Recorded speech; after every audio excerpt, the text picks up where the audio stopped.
Yesu ashimwe cyane ni data dusangiye gucungurwa n'amaraso ya Yesu Kristo. Tugiye kwiga ijambo ry'Imana nk'uko twabivuze ngo tuganira ijambo ry'Imana rifite umutwe uvuga ngo ese ujya utekereza ko impanda y'imperuka izavuga itunguranye? Ujya utekereza ko impanda y'imperuka izavuga itunguranye cyangwa se impanda y'Imana? Ujya utekereza ko impanda y'Imana izavuga itunguranye? Reka dusome ijambo ry'Imana mu butumwa bwiza bwa Yesu Kristo bwanditswe na Matayo. Aho nateguye ni harehare ariko ntabwo twahasoma hose, uraza kuhasoma witonze. Ubutumwa bwiza bwa Yesu Kristo bwanditswe na Matayo ibice 24 uhereye kuri 36 ugeze kuri 44. Haravuga ngo ariko uwo munsi n'icyo gihe ntawe ubizi, naho baba marayika bo mu ijuru cyangwa umwana, keretse data wenyine. Reka dusome umurongo wa 42, reka ino mirongo uze kuyisoma. Nuko mube maso ko mutazi umunsi umwami wanyu azazaho. Amen. Ino minsi turimwo, muri mbye yaririmbye kera ngo ino minsi bene data ni nk'iminsi ya Nowa, nuguhungira ku mwami. Reka turekeraho. Abigisha baragwiriye pe, abavuga ukuri n'abavuga ibinyoma. Amadini menshi aravuka ubutitsa. Inyota y'abantu benshi, turashaka kubwirwa ibiri imbere, turashaka kubwirwa ko imbere yacu ari heza, turashaka amasezerano, turafite amasezerano, turuza ko amasezerano yacu asohora, dufite n'agiye gusohora. Imigisha tugiye kubaho tuyikwiza, tugiye kwishima hejuru y'abanzi bacu. Barajya hehe ku ijuru ritabaye? Tugiye kwishima hejuru y'abanzi bacu n'ibindi nk'ibyo bihwanye no kunezerwa kwacu. Ariko uje atubwira kuba maso, atubwira ko isi igiye gushira kandi ikabishirana no kwifuza kwayo. Uje avuge ngo twihane ibyaha byacu, tube maso ko Yesu ari hafi kugaruka. Uvuze atyo yitwa umuntu wavangiwe, yitwa umuntu w'umuyobe, yitwa umuntu ugira amahame yihariye. Mbese umuntu nk'uwo nguwo ntabwo ari umuntu ukenewe muri kino gihe. Mu by'ukuri ni byiza kandi dukeneye rwose ko Imana itugirira neza, ikaduha amasezerano menshi kandi meza cyane, ikaduhumuriza kugira ngo tudakomeza guhungabanywa n'imiyaga n'imiraba bya Satani. Ariko icyo dukwiriye kwibuka bakundwa, ni kuba umuntu yaba mu rusengero, yaba muri kiliziya n'ahandi hasengerwa, akabona atashye amahoro ejo n'ejo bundi bikaba uko, akibwira ko ari amahoro, nyamara hari ibyo yimitse mu mitima we bibi bibabaza Imana. Yananiwe kureka ngo yakire imbabazi z'Imana. Ibi ntibibuza Imana kumusohoreza isezerano yagiranye nayo kugira ngo atazayita inyabinyoma. Ariko atakwihana akazasigara nk'uko isezerano ry'Imana ntaho rihurira no kwezwa k'ubugingo bw'umuntu, kuko gusohora kw'isezerano ntibibuza nyiraryo kurimbuka iyo atihannye icyaha yananiwe kureka. Bibiliya iratubwira ngo mu mahanga yose uyubaha agakora ibyo gukiranuka, uwo ni we Imana yemera. Muri iyi minsi tugezemo rero, indirimbo zivuga ku masezerano, ko amasezerano asohoye, ziraririmbwa cyane, tukanezerwa, tukumva ko aribwo Imana ivuze. Ijambo ry'Imana rije rivuga ko ejo hacu ari heza, n'iryo rihabwa umwanya, ariko hagira ukoma gato ku byaha bikomeje kuyogoza isi n'abari mu isi badasigaye. Abantu bose, yewe nubwo mu mutima wawe waba wumvise ko iryo jambo ari wowe rireba, ukaba wumvise ko ari wowe ritsinda, ndetse umutima ukanakwereka n'ibyo wakoze, uwo muntu uramucyaha ukavuga ngo mu izina rya Yesu, ngo mu izina rya Yesu, ngo aba ngaba baba badusubiza inyuma, baba batudindiza. Ngo kandi Yesaya yaravuze ngo muvuge iby'urutse imitima ngo mubwire abantu banjye yuko nkiri ku ngoma. Haleluya, haleluya. Impanda y'Uwiteka izavuga kandi Yesu azatwara itorero, kandi Yesu natwara itorero abazasigara batagiye ubwo bazaba nyine basigaye mu isi, kandi bazahura n'icyo bita umuzuko wa kabiri, abatazotse ku muzuko wa mbere, abazaba bakiriho urumva ko bizaba bikomeye. Yewe nawe reka dutekereze ku mpanda, ubwo impanda ya nyuma, ubwo Yesu azaza gutwara itorero. Muri njye avuga neza ngo ubwo azaza ahamagara amazina yabe bose mu gitabo cy'ubugingo, nziko nzumva izina ryanjye nkitaba. Yesu naza gutwara itorero akavuza impanda, urumva muzajyana. Reka dusome ijambo ry'Imana mu butumwa bwiza bwa Yesu ko bwanditswe na Mariko 13:33. Haravuga ngo mujye mwirinda, mube maso, musenge kuko mutazi igihe ibyo bizasohoreramo. 35. Nuko namwe mube maso kuko mutazi igihe nyir'urugo azaziramo, niba ari nimugoroba cyangwa mu gicuku cyangwa mu nkoko cyangwa mu museke. Impamvu y'agakiza, impamvu nyamukuru yazanye Yesu ntabwo ari ukugira ngo tubone amazu n'amamodoka, ntabwo ari kugira ngo tubone viza tujye mu mahanga n'ahandi. Impamvu nyamukuru yazanye Yesu Kristo ni ukugira ngo intama zibone ubugingo kandi zibone ubugingo bwinshi. Haleluya.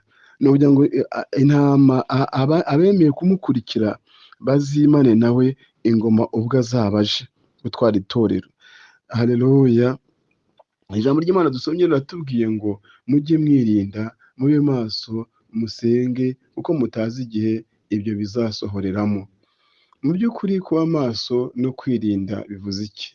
Ibyo ni ibintu mu by'ukuri kino gihe bitavugwa, bitanagezweho, bitanateye imbere rwose, ariko nagira ngo nkwinginge ngo weho ubugingo ni ubwawe.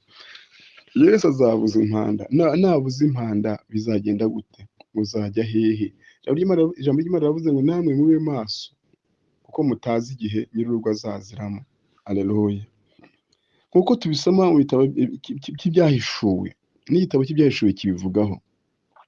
Yohana yerekwa iby'impanda y'imperuka, yabonye amahanga menshi aterana, aravuga ati mbona intebe y'ubwami nini yera, mbona niyicayeho, isi n'ijuru bihunga mu maso hayo, ahabyo ntihaba hakiboneka.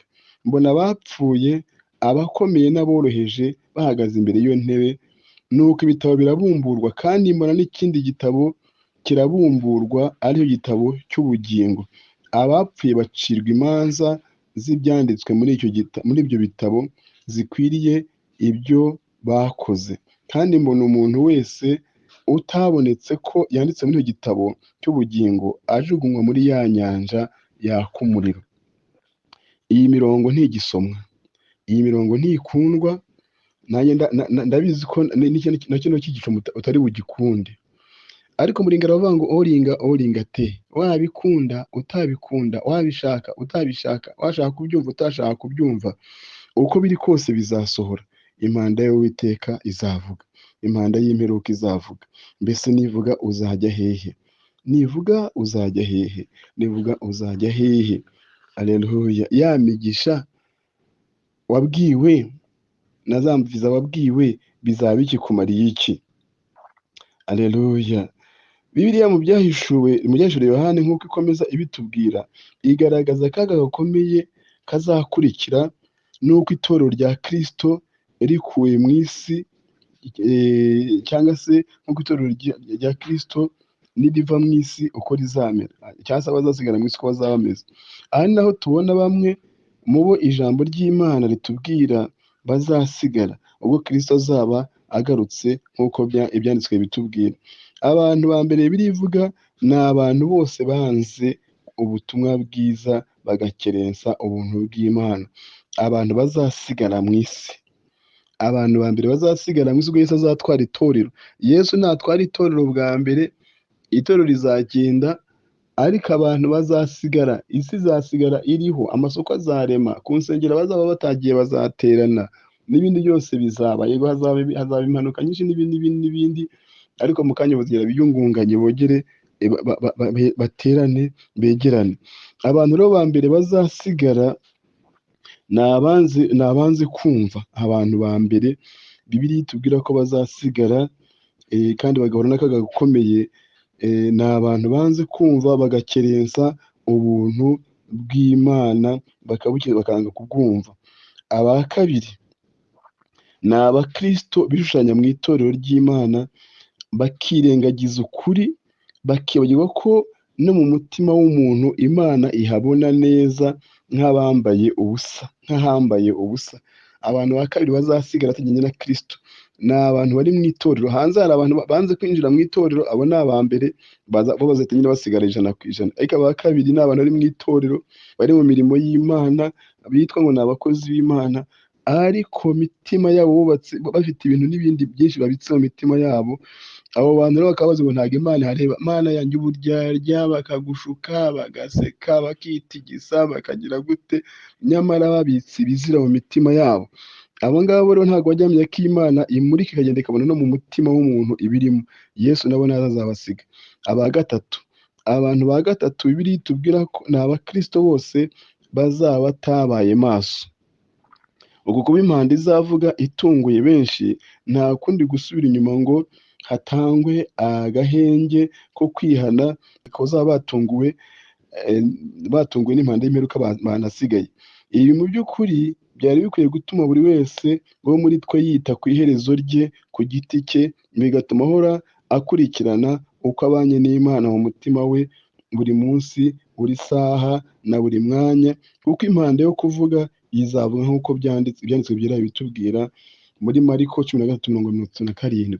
Uko byagenda kose impanda yo izavuga, wabishaka utabishaka. Haleluya. Yesu Matayo 24:37, aho twize gusoma nk'uko byari biri mu minsi ya Nowa. Abantu bararyaga, baranywaga, barashyingirwaga, bari banezerewe kugeza ku munsi Nowa yinjiriye mu nkuge, ntibabimenya. Uko niko bizaba bimeze no mu minsi y'imperuka, ubwo bazavuga bati ni amahoro, ni amahoro, nibwo kugaruka k'umwami wacu Yesu kuzabatungura. Haleluya. Matayo 24:37 kugeza kuri 44, hamwe twasomye, wongere uhasome witonze uharangize. Uyu munsi ndakwinginze mwene data, uyu munsi ndakwinginze muvandimwe, uyu munsi ndakwinginze ngo utekereze impanda y'imperuka. Yesu nagaruka azakujyana. Yesu aje uyu munsi mwajyana. Ubwo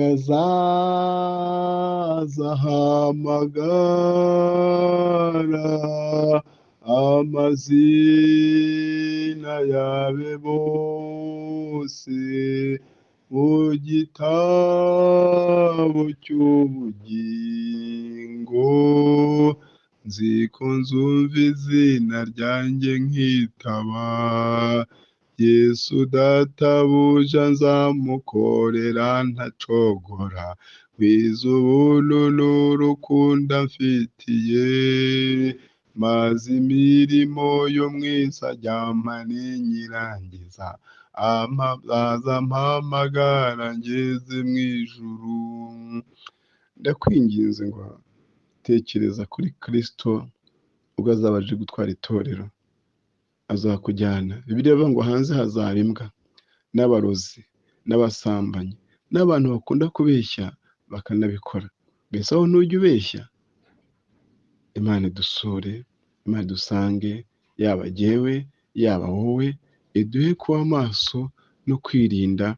Ubwo Yesu azaza gutwara itorero azasange turi maso. Ariko nawe ufite amaso, ufite Bibiliya, wakwisomera. Yesu ntazaza ngo gusige, ahubwo natwara itorero nawe azakujyane mu ba mbere. Imana iguhe umugisha, Imana ikugirire neza. Wari uri kumwe na mwene so Karorero Christophe. Icyigisho cyari iki cyari kuvuga ngo ese ujya utekereza ko impanda izavuga itunguranye? Ujya utekereza ko impanda y'Imana cyangwa impanda y'imperuka izavuga itunguranye? Ivuze none uyu munsi byagenda gute? Ivuze ejo byagenda gute? Uyu munsi yewe nawe reka twisubiremo, twitunganye, twiyeze, tubabera, duhinduke ibikoresho bizima by'Imana yishimira. Imana iguhe umugisha mwinshi. Amen.